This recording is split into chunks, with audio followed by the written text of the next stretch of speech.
Welcome, in front of me is a NAVITEL T787 and today I'll show you how we can boot this device into bootloader. So to get started, we're gonna hold our power button. From here, select power off, and when the device turns off, you wanna hold power and volume up at the same time.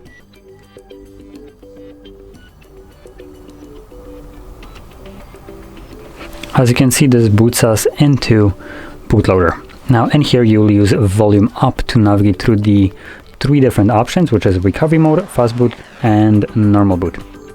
Now recovery obviously will take you to the recovery mode, fast boot to fast boot mode, and normal boot back to Android. Now you select them using volume up.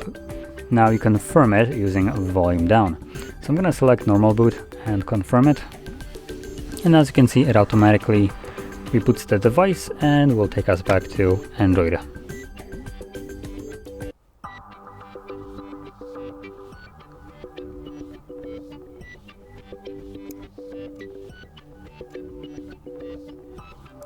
And as you can see, we are now back in Android.